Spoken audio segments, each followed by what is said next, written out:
میں بہت آہستہ آہستہ اور پیار سے اسے چھو رہا تھا۔ اس کا دوپٹہ اتار کر سائڈ پر رکھ چکا تھا۔ وہ ہلکی آواز میں سسک رہی تھی، دیکھو ثانیہ، کچھ بھی نہیں ہوگا، میں تمہیں کہہ رہا ہوں نا، میں بہت پیار سے بہت آرام سے سب کروں گا، تمہیں بالکل بھی درد نہیں ہوگا، اور اگر پھر بھی تمہیں تھوڑا سا بھی درد ہو تو تم مجھے بتا دینا، میں اسی وقت رک جاؤں گا۔ دیکھو میں زبردستی نہیں کرنا چاہتا تمہارے ساتھ، میں چاہتا ہوں سب کچھ تمہاری رضامندی سے ہو۔ اس کی قربت، اس کی لرزتی پلکیں، کپ کپاتا بدن، ٹھنڈے پڑتے ہاتھ، اس کی سانسوں کی گرماہٹ مجھے ہوش سے بیگانہ کر رہی تھی۔ دیکھو کسی کو بھی کچھ بھی پتہ نہیں چلے گا، اور آئی پرومس اگر تم بالکل ریلیکس ہو جاؤ تو تم بھی بہت انجوائے کرو گی۔ لیکن وہ ابھی بھی یہی کہے جا رہی تھی، مجھے گھر جانا ہے، پلیز مجھے جانے دے۔ مجھے اب غصہ آنے لگا تھا، میں نے اسے کھینچ کر اپنے اور پاس کر لیا۔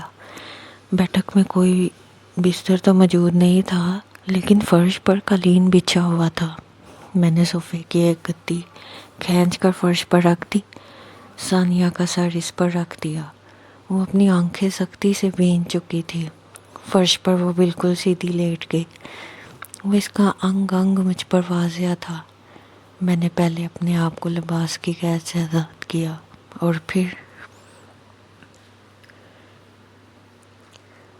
میں اپنے گھر کی بیٹھک میں بیٹھا تھا، اپنے اسٹوڈنٹس کا انتظار کر رہا تھا۔ میرے پاس محلے کی 3 لڑکیاں پڑھنے کے لیے آتی تھیں۔ میں اپنی پڑھائی مکمل کر چکا تھا اور اپنا گزارا چلانے کے لیے ٹیوشن دیا کرتا تھا۔ وہ لوگ شام 5 بجے ہی آتے تھے، اور اب 4:30 ہو چکے تھے۔ میں تھوڑی دیر پہلے ہی بیٹھک میں آ جایا کرتا تھا۔ بیٹھک ہمارے گھر کے اندر ہی تھی، اور اس کا ایک دروازہ گلی میں کھلتا تھا، اور وہ لوگ وہیں سے آتے تھے۔ میں موبائل استعمال کرتا رہا اور پتہ بھی نہ لگا کیسے آدھا گھنٹہ گزر بھی گیا۔ سب سے پہلے ثانیہ آئی۔ وہ بہت ہی خوبصورت ترین لڑکی تھی، اور میری اس پر کب سے نگاہ تھی، مگر وہ تو مجھے گھاس ہی نہیں ڈالتی تھی، اور ہر وقت ہی لیے دیے انداز میں رہتی تھی۔ وہ حیران ہو کر ادھر ادھر دیکھ رہی تھی۔ پہلے وہ کبھی بھی اتنی جلدی نہیں آئی تھی، یا شاید آج دوسری لڑکیاں ہی دیر کر رہی تھی۔ سر میں گھر چلی جاتی ہوں، جب دوسری لڑکیاں آ جائیں گی تو میں آ جاؤں گی، وہ آتے ساتھ ہی کہنے لگی۔ تو میں نے اسے ہاتھ سے پکڑ کر روک لیا۔ وہ عجیب نظروں سے میری طرف دیکھنے لگی تھی۔ نہیں ثانیہ، تم بیٹھ جاؤ، میں تمہیں پڑھانا شروع کرتا ہوں۔ کل تم کہہ رہی تھی نا کہ تمہیں ایک سوال کی سمجھ نہیں آ رہی۔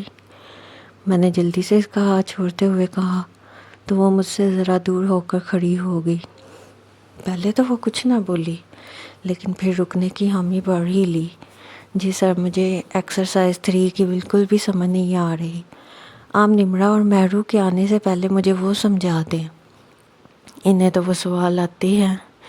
وہ بولی تو اس کی آواز سے لگ رہا تھا وہ گھبرائی ہوئی ہے، لیکن پھر بھی وہ بات کر رہی تھی۔ ہاں وہی تو میں کہہ رہا ہوں، تم سمجھ لو، تاکہ 1 ہفتے بعد جو میں ٹیسٹ لینا ہے وہ اچھا ہو جائے گا، اور تمہارے نمبر بھی تو آج کل اچھے نہیں آ رہے۔ میں نے کرسی پر بیٹھتے ہوئے کہا، تو وہ بھی میرے سامنے والی کرسی پہ بیٹھ گئی۔ ہمارے درمیان ایک میز حائل تھی، جہاں پر اس نے اپنا بیگ رکھ دیا تھا۔ میں بڑے غور سے اسے دیکھ رہا تھا۔ اس کا سفید چہرہ مجھے اپنی گرفت میں لے رہا تھا۔ اس کے گلابی ہونٹوں سے تو میری نظر ہٹ ہی نہیں رہی تھی۔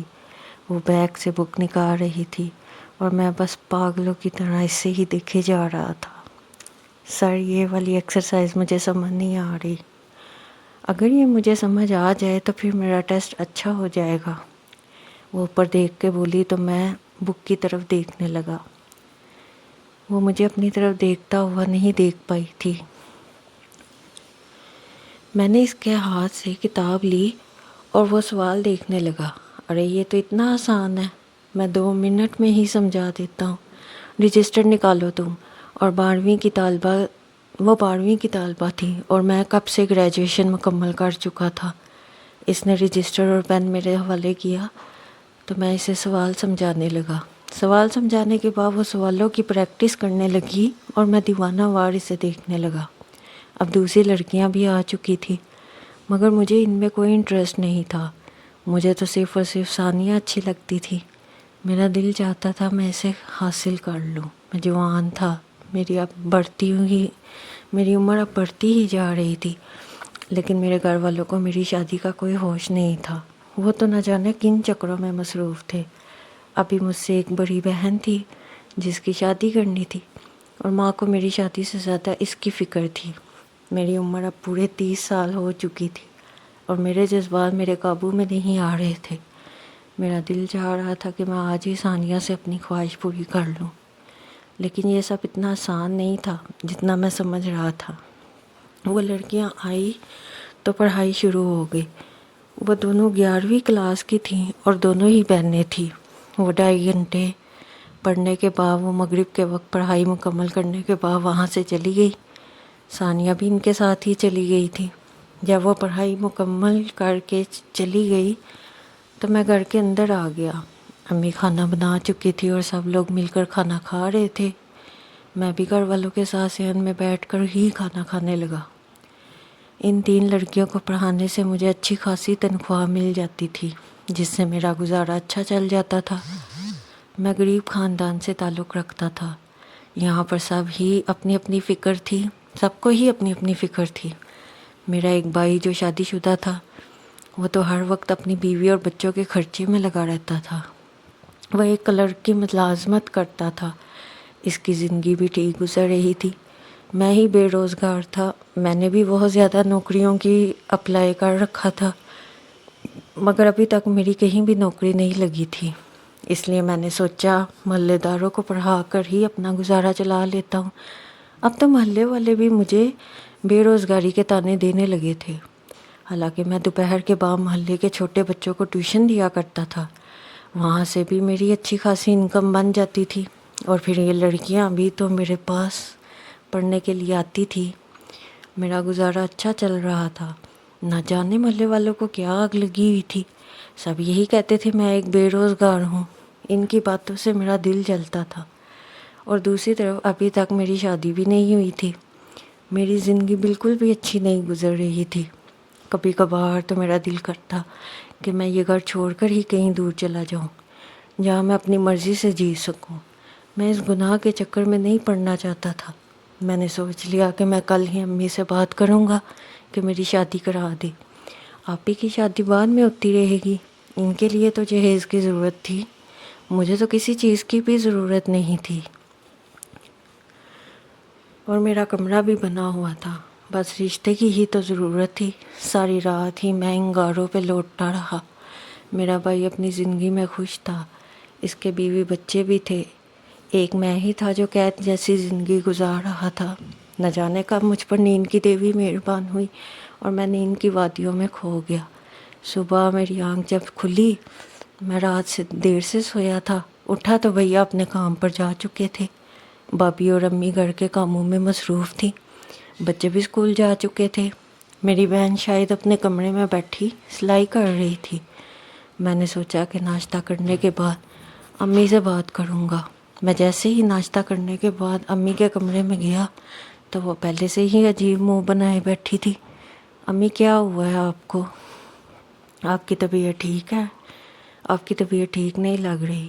میں بولا تو امی کی آنکھیں نم ہونے لگی۔ بیٹا کیا بتاؤں؟ کل ہی تمہاری بہن کا ایک رشتہ آیا تھا، آج انہوں نے منع بھی کر دیا ہے۔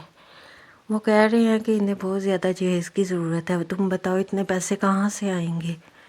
تمہارے ابا تو تم تینوں بچوں کی ذمہ داریاں مجھ پر چھوڑ کر دوسرے جہاں کوچ کر گئے ہیں۔ میری زندگی تو عذاب ہو گئی ہے۔ اماں روتے ہوئے بولی تو مجھے اماں پر ترس آنے لگا۔ انہوں نے ہی بھیا کی شادی کرائی تھی۔ میرے ابا تو میرے بچپن میں ہی وفات پا چکے تھے۔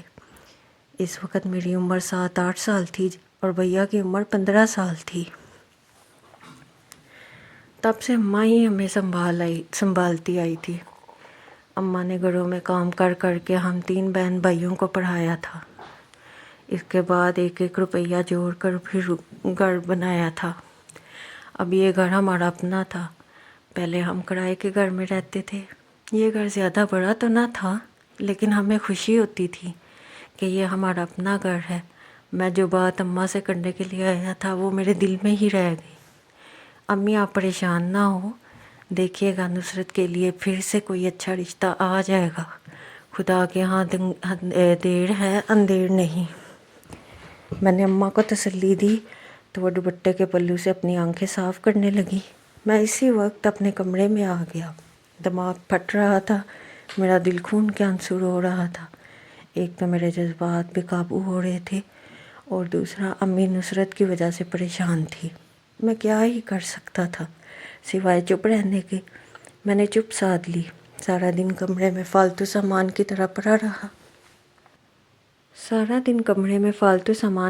پڑا رہا۔ دوپہر ہوئی تو میں نہانے کے لیے کمرے سے باہر نکل آیا۔ ہمارے گھر میں ایک ہی باتھ روم تھا جو صحن کے کونے میں تھا۔ نہانے کے بعد میں بیٹھک میں جا کر بیٹھ گیا۔ ابھی بچوں کے آنے میں 1 گھنٹہ تھا، لیکن میں ابھی سے ہی آ کر بیٹھ گیا تھا۔ ایک بالکل ہی فارغ انسان تھا جس کے پاس کوئی کام نہ تھا۔ میں ایسے ہی بلا وجہ موبائل استعمال کرنے لگا تھا۔ پھر بچے آئے اور میں انہیں پڑھانے لگا۔ 10 بجے میرے پاس پڑھنے کے لیے آتے تھے اور بچوں کو پڑھا کر میرا دماغ خراب ہو جاتا تھا۔ وہ چھوٹی کلاس کے بچے تھے جو بہت زیادہ تنگ کرتے تھے۔ ان کی فیس بھی اتنی زیادہ نہیں تھی جتنا زیادہ مجھے محنت کرنی پڑتی تھی۔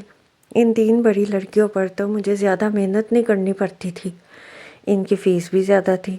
اس لیے میں چاہتا تھا کہ میرے پاس بڑی کلاسز کے بچے ہی پڑھنے آئیں۔ اس طرح میرا سر بھی درد نہ کرتا اور میرے پیسے بھی زیادہ بن جاتے۔ لیکن ہمارے محلے میں کوئی اس طرح کا تھا ہی نہیں جو میرے پاس ٹیوشن پڑھے۔ یہاں تو کچھ لڑکیاں لڑکے اپنے گھروں کے پڑھتے تھے اور کچھ میٹرک کے بعد ہی پڑھائی چھوڑ چکے تھے، تو مجھے مجبوراً ہی انہی چھوٹے بچوں کو پڑھانا تھا۔ چھوٹے بچوں کو پڑھانے کے بعد میں بیٹھک میں ہی بیٹھا رہا۔ ابھی ان لڑکیوں کے آنے میں بہت ٹائم تھا اور میں ثانیہ کی یاد میں آہے بھرنے لگا۔ میرا دل چاہ رہا تھا کہ وہ ابھی اور اسی وقت آ جائے۔ ابھی تو صرف 3:30 بجے تھے اور وہ تو 5 بجے آتی تھی۔ بیٹھک میں نے کارپٹ بچھوا رکھا تھا اور 4-5 کرسیاں بھی پڑی تھی، ایک پلنگ بھی۔ میں پلنگ پر جا کر لیٹ گیا۔ مجھے تھکاوٹ سی ہونے لگی۔ بچوں کے جانے کے بعد تو میرا دماغ ہی خراب ہو جاتا تھا۔ اچانک سے دروازے پر دستک ہوئی تو میں ہڑبڑا کر اٹھ بیٹھا۔ میں نے گھڑی پر وقت دیکھا تو 5:15 ہو رہے تھے۔ میں فوراً سے دروازے کی طرف آیا، دروازہ کھول دیا۔ آج ثانیہ نہیں آئی تھی۔ وہ دونوں لڑکیاں اکیلی ہی کھڑی تھی۔ پہلے بھی ثانیہ اکیلی ہی آتی تھی اور آج وقت بہت ہو چکا تھا۔ میں سمجھ گیا کہ آج وہ چھٹی کر رہی ہے۔ میں نے ان لڑکیوں سے بھی ثانیہ کے بارے میں پوچھا تو وہ کہنے لگی کہ اس کے بارے میں ہمیں کچھ معلوم نہیں ہے، حالانکہ وہ ایک ہی محلے سے آتی تھی۔ میں نے بڑی بے دلی کے ساتھ ان 2 لڑکیوں کو پڑھایا اور بہت جلد ہی انہیں پڑھا کر فارغ ہو گیا۔ وہ مجھ سے اور بھی کچھ پڑھنا چاہ رہی تھیں، لیکن میں نے ان سے کہہ دیا کہ میری طبیعت نہیں ٹھیک، تو وہ بیچاری بھی چلی گئی۔ آج مجھے احساس ہوا کہ ثانیہ کی غیر موجودگی مجھے کتنا کاٹتی ہے۔ میں تو اس کے بغیر 1 منٹ بھی نہیں گزار سکتا۔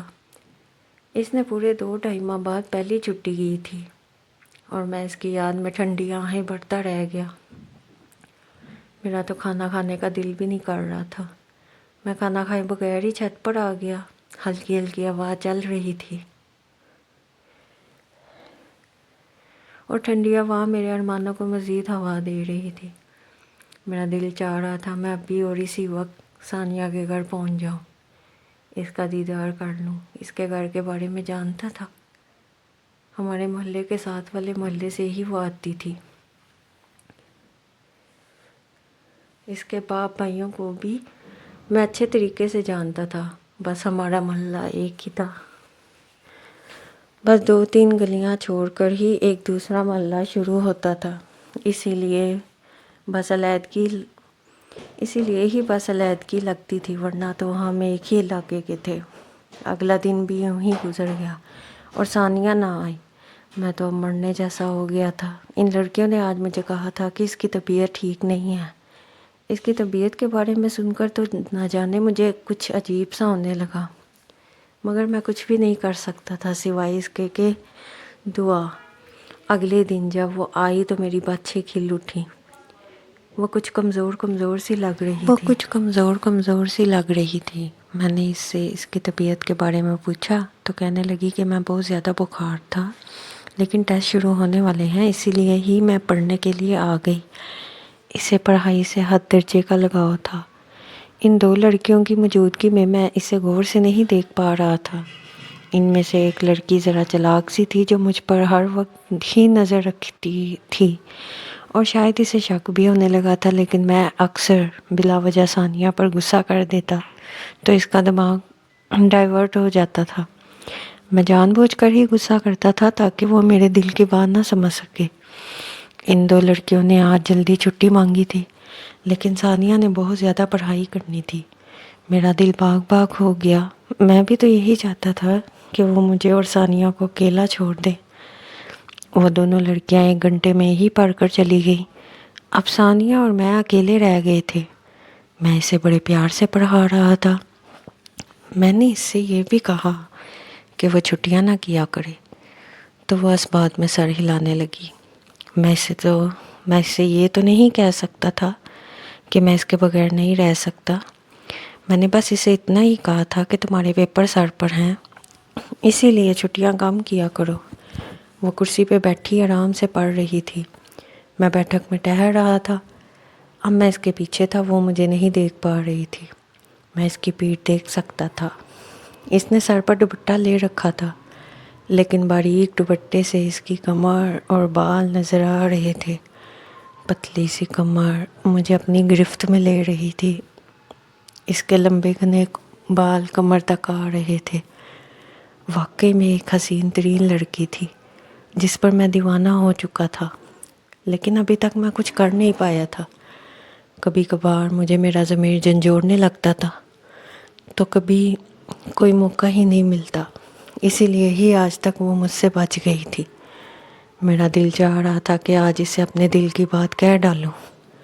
میں نے یہ بھی سوچ لیا تھا کہ اگر اس نے انکار کیا تو پھر میں اپنی خواہش پوری کر لوں گا، لیکن ابھی اس کے لیے مجھے بہت انتظار کرنا تھا. سوچ رہا تھا کہ کچھ ایسا پلان بناؤں کہ جس دن گھر والے بھی نہ ہوں اور وہ لڑکیاں بھی، اس دن ثانیہ کو پڑھنے کے لیے ٹیوشن بلاؤں اور اس کے بعد اپنا مقصد حاصل کر لوں. اور اس کام میں مجھے ابھی تقریباً 15 دن لگنے تھے. 15 دن بعد میرے چچا کے بیٹے کی شادی تھی اور ہم سب نے ہی شادی میں جانا تھا. میں نے سوچ رکھا تھا کہ میں کوئی بہانہ بنا کر گھر رک جاؤں گا. اس کے بعد تو میرے وارے نیارے ہو جائیں گے. لیکن وقت تو گزرنے کا نام ہی نہیں لے رہا تھا. وہ پڑھ کر چلی گئی اور میں بیٹھک میں ہی اس کے سپنے دیکھنے لگا. وقت گزرتا جا رہا تھا اور اب شادی میں بس 3 دن باقی رہ گئے تھے. یہ 12 دن میں نے بڑی مشکل سے گزارے تھے. ان 12 دنوں میں ثانیہ نے ایک بھی چھٹی نہیں کی تھی. اس کے پیپر سر پر تھے اور وہ دل لگا کر پڑھائی کر رہی تھی. ان دونوں لڑکیوں نے بھی کوئی چھٹی نہیں کی تھی، اس لیے مجھے کوئی فائدہ نہیں ہوا تھا. تو بس پھر بڑھ کے اسے دیکھ سکتا تھا. اس کے سوا تو میں اور کچھ بھی نہیں کر سکتا تھا. میں نے ان دنوں سے کہہ دیا کہ 2 دن بعد ان کی چھٹی ہے، انہوں نے نہیں آنا، میں نے اپنے کزن کی شادی میں جانا ہے. تو وہ میری بات سن کر وہاں سے چلی گئی. میں نے ایک بہت ہی ٹھوس پلان بنا لیا تھا جس پر اب عمل بھی کر دیا تھا. اگلے 2 دن وہ آتی رہی اور تیسرے دن کوئی بھی نہیں آیا. میرے گھر والے شادی کی تیاریوں میں مصروف تھے. دوپہر کا وقت تھا اور میں سوچ رہا تھا کہ میں کون سا بہانہ بناؤں کہ آج میرے کزن کی مہندی تھی اور ہم نے تقریباً 3-4 دن ہی ان کے گاؤں میں رہنا تھا. میں امی کے کمرے میں گیا اور بولا کہ میری طبیعت ٹھیک نہیں ہے، میں کل بارات میں آ جاؤں گا. امی بھی خاموش ہو گئی. آج تک میں نے کبھی کوئی جھوٹ نہیں بولا تھا. وہ سمجھی کہ سچ ہی ہے. میں بہت خوش ہو کے اسی وقت اپنے کمرے میں گیا. ثانیہ کے ابو کو کال ملا دی کہ آج بچی کو پڑھنے کے لیے بھیج دیجیے گا. اس دن میں نے منع کیا تھا لیکن اب اسے بھیج دیجیے گا. میں نے کال کی اور پھر بیٹھک میں آ کر بیٹھ گیا. گھنٹے بعد میرے گھر والے شادی میں چلے گئے اور میں ثانیہ کا انتظار کرنے لگا، مگر ابھی تک وہ نہیں آئی تھی۔ 5 ہونے والے تھے۔ اب تو میری ہی رہی سے ہی امید بھی ختم ہونے لگی تھی۔ مجھے لگ رہا تھا کہ شاید وہ آج چھٹی کر لے، یا اس کے ابو نے اسے بتایا ہی نہ ہو۔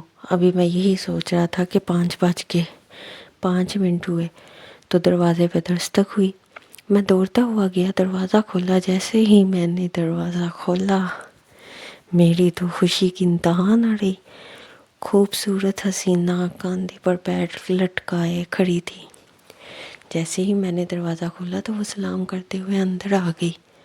سر، آپ نے تو کہا تھا کہ آپ نے اپنے کزن کی شادی میں جانا ہے، تو پھر آپ کیوں نہیں گئے؟ وہ بولی تو مجھے ایسا لگا جیسے کوئی کوئل گنگنا رہی ہو۔ ہاں، بس میں نے سوچا کہ تمہاری پڑھائی ڈسٹرب نہ ہو، تمہارے پیپرز آنے والے ہیں نا، تو اس لیے میں نے سوچا کہ میں شادی پہ نہیں جاتا۔ میں نے بولا تو وہ مسکرانے لگی۔ شکریہ، آپ نے میری وجہ سے اتنا اچھا ایونٹ چھوڑ دیا۔ بس ایک اور مرتبہ میرے نمبر اچھے آ جائیں، اس کے بعد میرے ابو بہت خوش ہو جائیں گے۔ وہ مسکراتے ہوئے بولی، تو میں نے بھی ایک مسکراہٹ اس کی طرف اچھال دی۔ وہ بیگ سے کتابیں نکال رہی تھی۔ میں کرسی سے اٹھا اور دروازے کی طرف آ گیا۔ جیسے ہی میں نے دروازہ بند کیا تو وہ میری طرف دیکھنے لگی۔ سر، آپ نے دروازہ کیوں بند کیا ہے؟ وہ گھبرائی ہوئی لگ رہی تھی۔ ارے ثانیہ، دیکھا نا بچوں کا کتنا شور آ رہا ہے۔ میں چاہتا ہوں میں تمہیں آرام سکون سے پڑھاؤں، بس اسی لیے ہی دروازہ بند کیا، تم پریشان نہ ہو۔ اور بتاؤ کیا پڑھنا ہے؟ میں یہ کہتا ہوا کرسی پر آ بیٹھا۔ وہ بہت گھبرائی سی لگ رہی تھی، مگر کچھ بولا نہیں۔ وہ کتابیں ہی نکال رہی تھی کہ میں اٹھ کر اس کے پاس پہنچ گیا۔ اس کا ہاتھ اپنے ہاتھوں میں لیا، وہ کھڑی ہو گئی۔ سر، یہ آپ کیا کر رہے ہیں؟ چھوڑے مجھے، میرا ہاتھ۔ وہ مجھ سے اپنا ہاتھ چھڑواتے ہوئے بولی تو میں نے اسے اپنے مزید قریب کر دیا۔ اس کی آنکھوں سے آنسو نکلنے لگی۔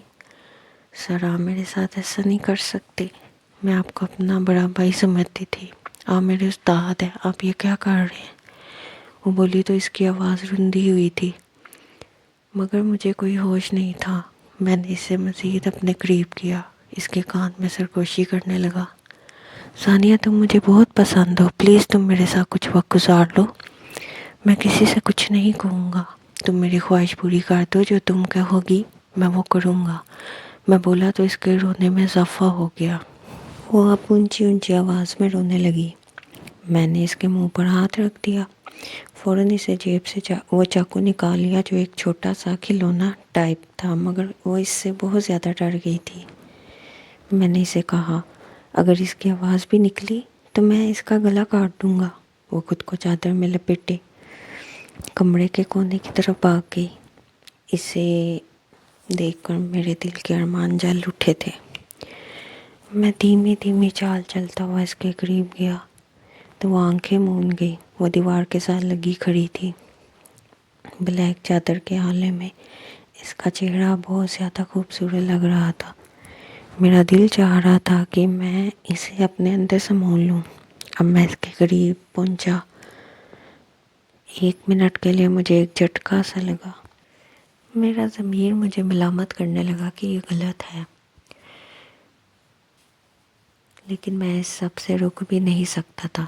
میں کب سے اپنے گھر والوں سے کہہ رہا تھا کہ میری شادی کروا دے، مگر وہ بھی تو میری بات نہیں سن رہے تھے۔ تو اس کے علاوہ میرے پاس اور کوئی چارہ نہیں تھا۔ ثانیہ، تم بالکل مت رو، دیکھنا کچھ بھی نہیں ہوگا، میں کسی کو کچھ نہیں کہوں گا، تم بھی میرے ساتھ خوش رہو گی۔ میں اس سے بڑے پیار سے بات کر رہا تھا، مگر وہ مسلسل نفی میں سر ہلا رہی تھی۔ پھر اس نے مجھے دور دھکا دے دیا، دروازے کی طرف بھاگنے لگی۔ میں بھی اس کے پیچھے آ گیا تھا۔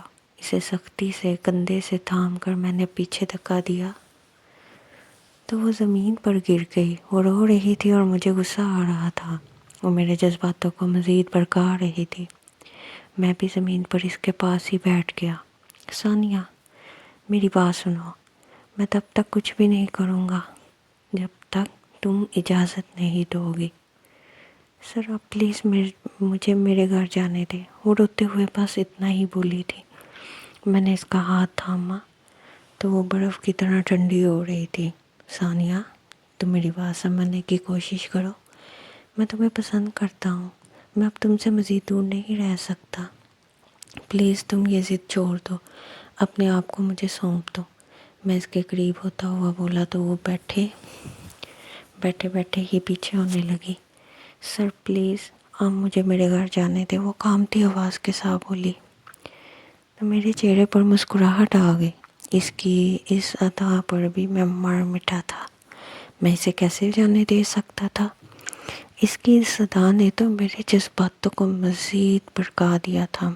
میں نے اسے اپنے قریب کیا تو وہ میری باہوں میں جھول گئی، وہ بے ہوش ہو گئی۔ میں بہت زیادہ گھبرا گیا۔ میں نے سمجھا شاید وہ مر گئی ہے۔ میں نے اس کی نبض چیک کی تو وہ چل رہی تھی۔ میں اس وقت ہی اٹھا، گھر سے باہر پانی لے آیا۔ میں نے پانی اس کے اوپر چھڑکا تو وہ فوراً سے اٹھ بیٹھی۔ وہ اب تھر تھر کانپ رہی تھی اور مسلسل دفعی میں سر ہلا رہی تھی۔ سر پلیز مجھے میرے گھر جانے دیں، میں آپ کو کبھی معاف نہیں کروں گی، مجھے میرے گھر جانے دیں۔ اور روتے ہوئے بس یہی بات بولی جا رہی تھی۔ اب میں اسے سمجھا نہیں سکتا تھا، اس لیے اس کی سننا چھوڑ دی۔ ثانیہ، میں تو چاہتا تھا کہ تمہاری رضامندی سے ہی تمہیں حاصل کروں، لیکن اگر تمہاری یہی مرضی ہے تو پھر ایسے ہی ٹھیک ہے۔ 1-2 گھنٹے بعد جب میں نے اسے آزاد کیا اور وہ وہاں سے جانے لگی تو میں نے اسے پکڑ لیا۔ ثانیہ، میری بات کان کھول کر سن لو، میں نے تمہاری ویڈیو بنا لی ہے اور کیمرہ چھپایا ہوا ہے۔ اگر تم نے اس بارے میں کسی کو کچھ بتایا تو پھر تمہاری اپنی ہی بدنامی ہوگی اور میں یہ ویڈیو لیک کر دوں گا۔ میں اسے جھوٹ بول رہا تھا، میں نے نہ ہی کوئی ویڈیو بنائی تھی اور نہ ہی کوئی کیمرہ چھپایا تھا۔ میں تو بس اسے ڈرا رہا تھا کہ وہ کسی سے کچھ نہ کہے، اور وہ روتے ہوئے کہنے لگی میں کسی سے کچھ نہیں کہوں گی، بس مجھے جانے دو۔ ٹھیک ہے، میں تمہیں جانے دے رہا ہوں، تم نے ہر روز ہی ٹیوشن پڑھنے کے لیے آنا ہے۔ اگر تم نے غلطی سے بھی کسی کو کچھ بتایا تو پھر اس کی ذمہ دار تم خود ہو۔ جس دن ہی تم نے کسی کو کچھ بتایا تو اسی دن تمہاری ویڈیو سوشل میڈیا پر وائرل ہو جائے گی۔ پھر مجھ سے مت کہنا کہ میں نے تمہیں پہلے تمہارے ساتھ برا کیا۔ میں نے اس کا ہاتھ چھوڑا تو وہ فوراً وہاں سے بھاگ گئی۔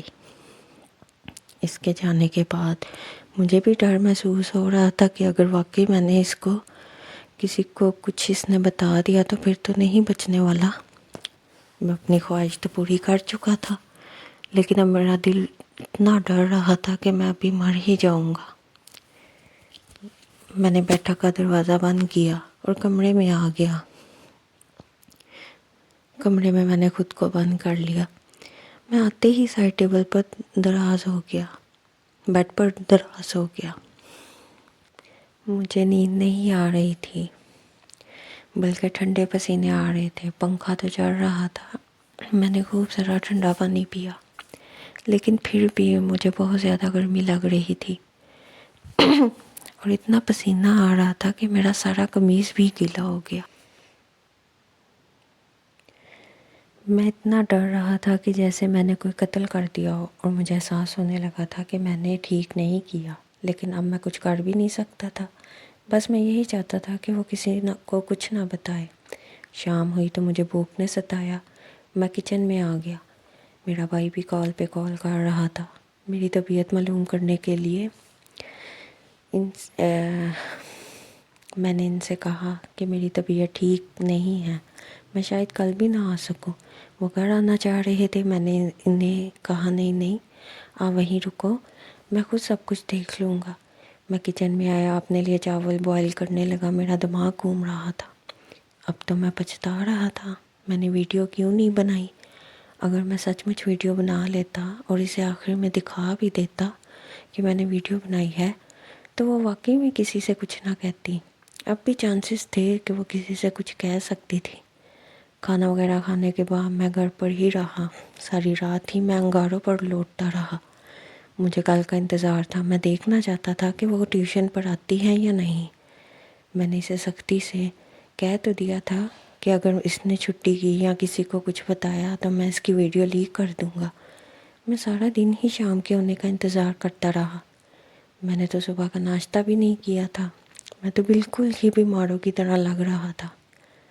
اب تو سچ مچ میں ہی طبیعت خراب ہونے لگ گئی تھی۔ مجھے ایسا لگ رہا تھا کہ پولیس آئے گی، مجھے پکڑ کر لے جائے گی۔ میں دل سے توبہ کر چکا تھا کہ میں دوبارہ یہ سب نہیں کروں گا، مگر اس وقت میں نہیں جانتا تھا کہ میں دوبارہ بھی اسی کام میں بہک جاؤں گا۔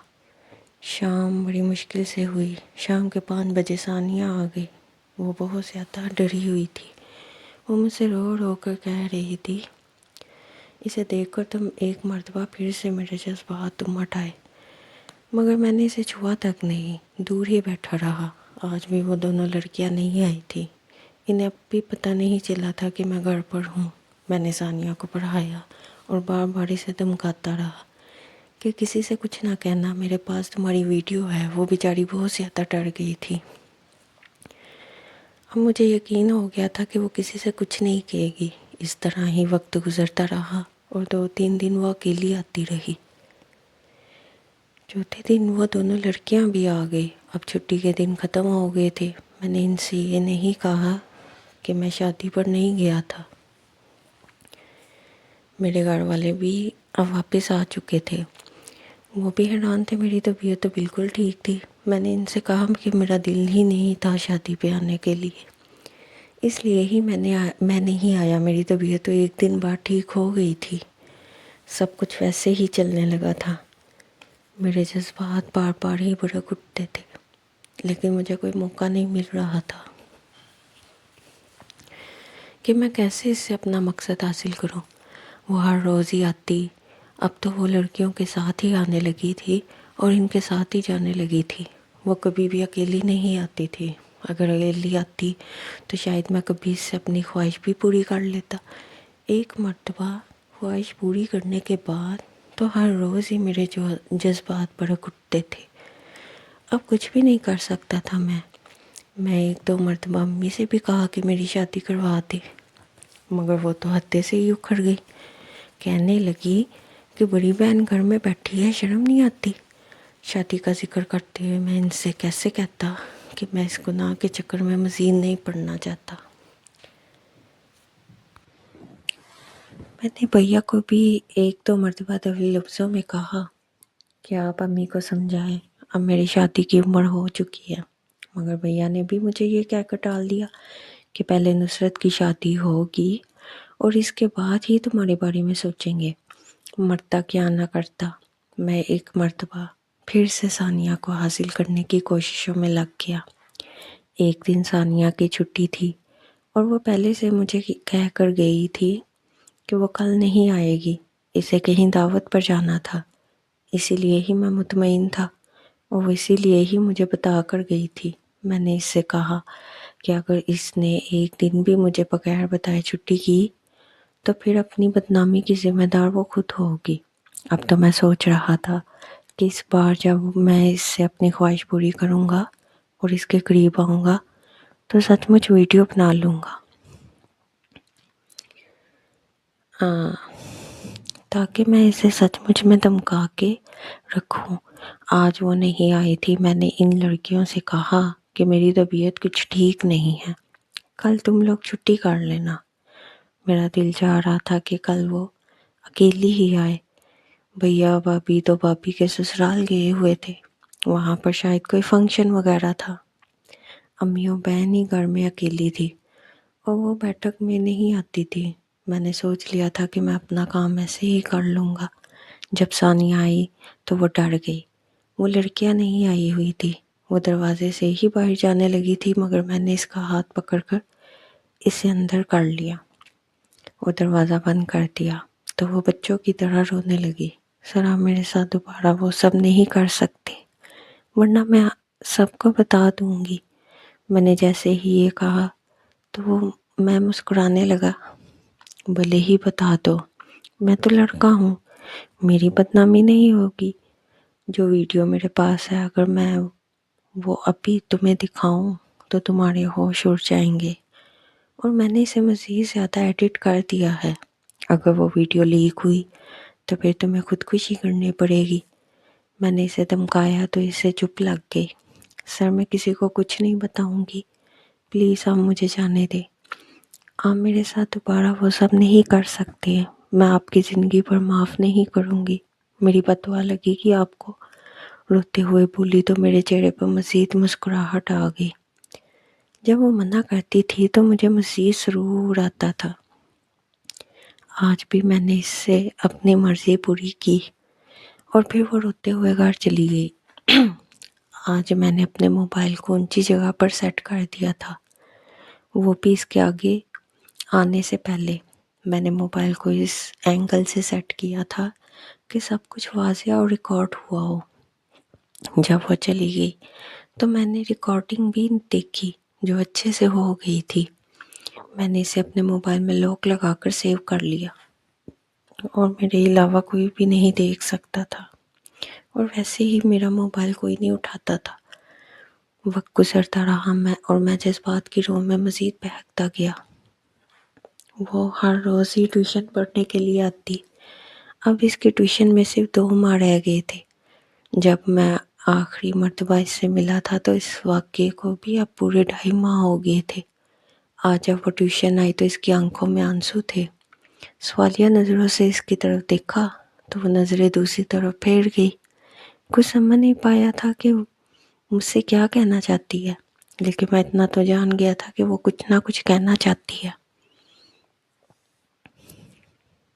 وہ لڑکیوں کی موجودگی میں بات نہیں کر سکتی تھی، اور میں بھی ان کی موجودگی میں نہیں بول سکتا تھا، مگر بات تو کرنا ضروری تھی۔ جب سب نے پڑھ لیا اور تینوں ایک ساتھ ہی جانے لگی تو میں نے ثانیہ کو روک لیا اور کہا کہ مجھے اسے کیمسٹری کا ایک چیپٹر پڑھانا ہے۔ کل میرے پاس زیادہ وقت نہیں ہوگا، اس لیے وہ آج ہی پڑھ لے۔ میری بات سن کر وہ رکنا نہیں چاہتی تھی اور ڈر ہی رہی تھی۔ پھر سے اس کے ساتھ وہ سب نہ کرو جو میں لاتعداد بار کر چکا تھا۔ میرے کہنے پہ رک گئی اور 2 لڑکیاں وہاں سے چلی گئی۔ ثانیہ، مجھے لگ رہا ہے کہ تم مجھے کچھ بتانا چاہتی ہو، پلیز بتاؤ کیا مسئلہ ہے؟ کیا تم نے کسی کو بتا تو نہیں دیا؟ میری سانس حلق میں اٹک رہی تھی۔ مجھے ایسا لگ رہا تھا کہ شاید دال میں کچھ کالا ہے یا پھر وہ کسی سے کچھ کہہ چکی ہے۔ میری بات سنتے ہی وہ پھوٹ پھوٹ کے رونے لگی۔ میں نے بیٹھک کے دونوں دروازے بند کر دیے۔ گھر والا دروازہ تو میں ہمیشہ بند ہی رکھتا تھا، اب میں نے گلی والا دروازہ بھی بند کر دیا۔ ثانیہ پلیز تم مت رو اور بتاؤ مجھے کیا ہوا ہے، اگر کوئی پریشانی ہے تو مجھے بتاؤ، میں حل کر دوں گا۔ میں بولا تو وہ غصے بڑی نگاہوں سے میری طرف دیکھنے لگی۔ یہ پریشانی آپ ہی کی دی ہوئی ہے، آپ اسے حل نہیں کر سکتے، خودکشی کر لوں گی میں، اب مجھے جینے کا کوئی حق نہیں ہے۔ وہ بولی تو میرے دل کو دھڑکا لگا، آخر وہ کیا کہنا چاہتی تھی؟ اب بھی میں کچھ نہیں سمجھ پا رہا تھا، حالانکہ سب کچھ واضح ہی تھا۔ ثانیہ، سیدھی طرح بات کرو، پہیلیاں مت بجھواؤ، میں نے اسے سختی سے کہا تو وہ نم نگاہوں سے میری طرف دیکھنے لگی۔ میں امید سے ہوں اور آپ سب کو پتہ چل جائے گا میرے ساتھ کیا ہوا ہے، سب لوگ مجھ پر ہی الزام لگائیں گے، اس لیے میں آج ہی خود کو ختم کر دوں گی۔ وہ بولی تو میرے پیروں تلے سے زمین نکل گئی۔ یہ کیا ہو گیا؟ میں تو یہ بالکل سوچا بھی نہیں، اب تو میں بھی ڈر گیا تھا، اگر بات نکلتی تو پھر میرا بھی تو نام آتا۔ ثانیہ تم فکر نہ کرو، ہم یہ بچہ ضائع کروا دیں گے اور کسی کو کچھ پتہ نہیں چلے گا۔ وہ رو رہی تھی اور مسلسل نفی میں سر ہلا رہی تھی۔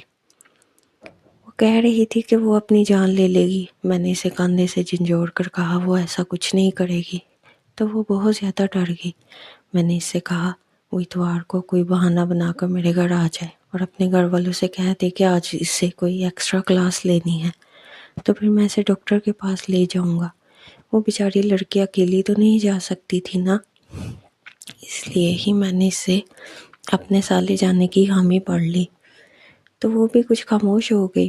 میں نے اس سے کہا کہ فکر کرنے کی ضرورت نہیں ہے، میں تمہیں اس عذاب سے چھٹکارا دلوا دوں گا۔ تو وہ میری بات کیسے نہ مانتی۔ آج جمعہ کا دن تھا، یعنی ایک دن بعد ہم نے یہ قصہ ختم کرنا تھا۔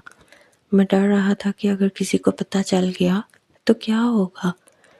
میں پہلی مرتبہ کی طرح اب ایک مرتبہ دوبارہ ڈرنے لگا تھا۔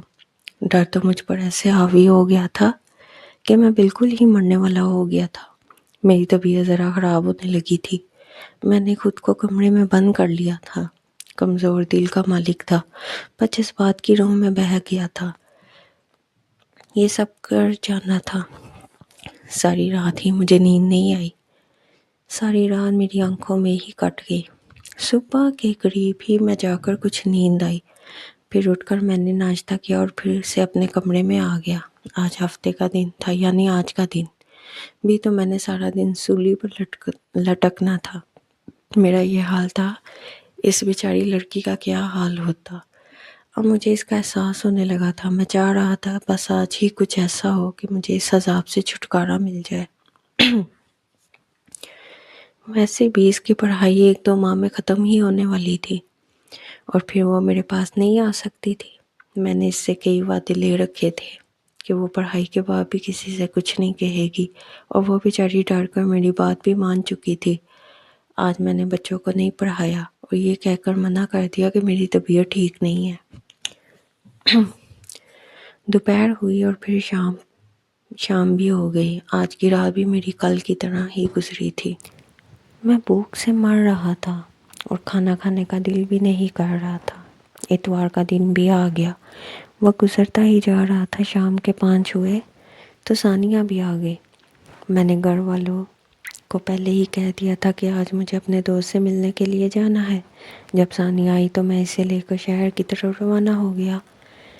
کیب میں نے پہلے ہی بک کر لی تھی اور میں نے سوچا کہ میں اسے بائک پر نہیں لے جاؤں گا، کیونکہ اگر کوئی ہمیں ایک ساتھ دیکھ لیتا تو نہ جانے کیا کیا باتیں بناتے۔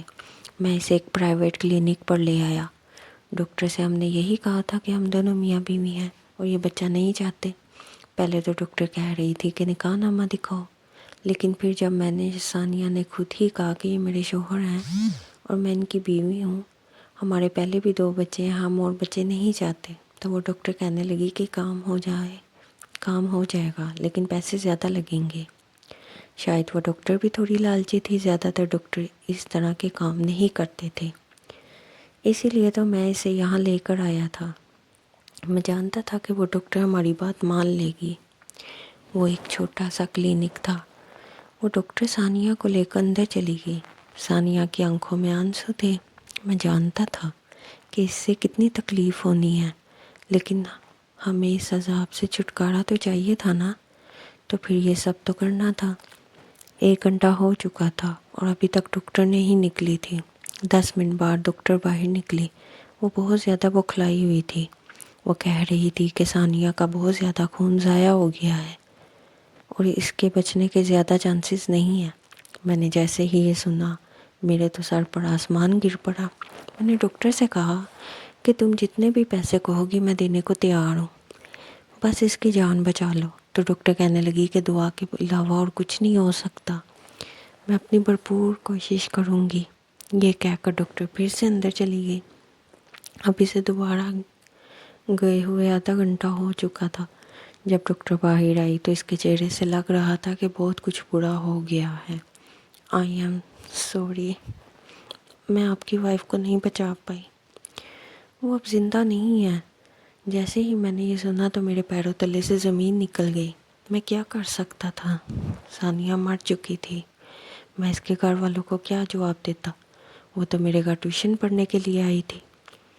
ڈاکٹر کہہ رہی تھی کہ میں اسے لے کر یہاں سے چلا جاؤں۔ میں اسے کہاں لے کر جا سکتا تھا؟ میرا دماغ پھٹ رہا تھا، میری سمجھ میں نہیں آ رہا تھا۔ میرا گناہ میرے سامنے آ گیا تھا اور اب اتنا بڑا تھا جسے میں چھپا بھی نہیں سکتا تھا۔ میں نے اسی وقت ہی ڈاکٹر کو اعتماد میں لینا ضروری سمجھا۔ میں نے اسے سب بتا دیا۔ یہ کہہ دیا کہ اگر اس نے کسی سے کچھ کہا تو وہ بھی خود پکڑی جائے گی، کیونکہ اس نے جو کیا تھا وہ غیر قانونی ہی تھا۔ وہ بہت زیادہ ڈر گئی۔ وہ کہنے لگی کہ تم اسے یہاں سے لے جاؤ، میں کسی سے کچھ نہیں کہوں گی۔ اب مجھے ثانیہ کو وہاں سے لے جانا تھا۔ مجھے سمجھ نہیں آ رہی تھی کہ میں اسے کہاں ٹھکانے لگاؤں۔ پھر میں نے ڈاکٹر سے کہا کہ تمہاری کلینک کا صحن کچا ہے، میں اسے یہیں پر ہی دفنا دوں گا۔ ایک 4 دیواری میں کلینک تھی جہاں پر 2-3 کمرے بنے ہوئے تھے۔ ڈاکٹر نہیں مان رہی تھی مگر میری دھمکی کی وجہ سے مان گئی۔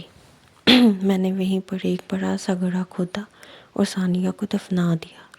دفنانے کے بعد میں نے ایک مرتبہ پھر سے ڈاکٹر کو دھمکایا اور کہا کہ اگر اس نے کسی سے کچھ کہا تو پھر میں بھی اس کے ساتھ وہ کروں گا جو اس نے کبھی سوچا بھی نہیں ہوگا۔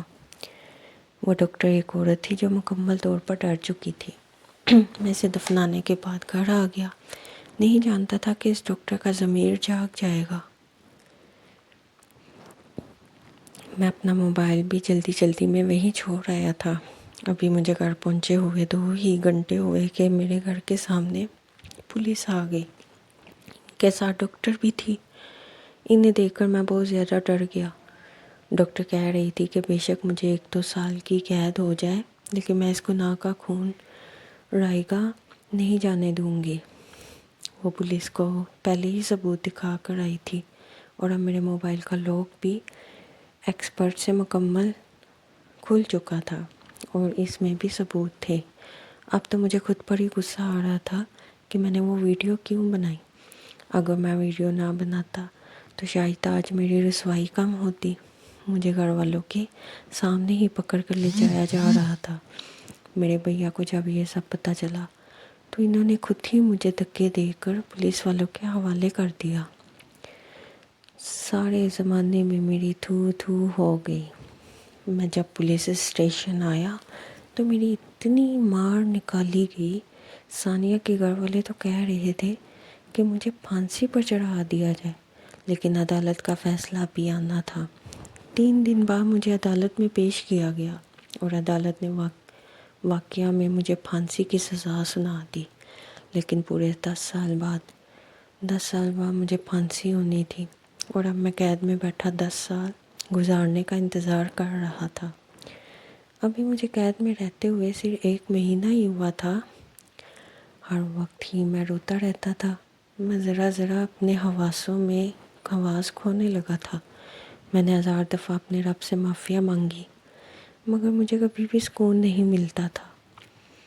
خواب میں ثانیہ آ کر مجھ سے کہتی تھی کہ میں آخرت میں تم سے بدلہ لوں گی۔ میری ساری زندگی برباد ہو چکی تھی۔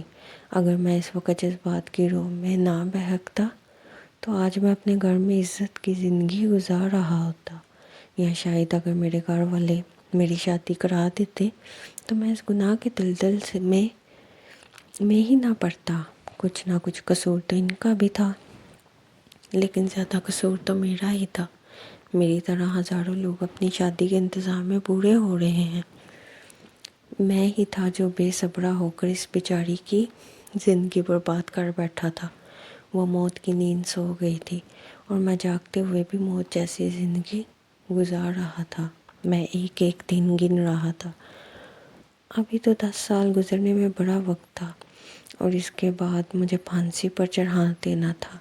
میرے گھر سے ملنے کے لیے بھی مجھے کوئی نہیں آتا تھا۔ اسی دن ہی بھیا اور امی نے کہہ دیا تھا کہ ان کے لیے مر چکا ہوں۔ مجھ سے ایسی غلطی ہوئی تھی، غلطی نہیں بلکہ گناہ ہوا تھا جسے میں مر کر بھی سدھار نہیں سکتا تھا۔ جی تو ریڈرز، اگلی کہانی کا ضرور انتظار کریے۔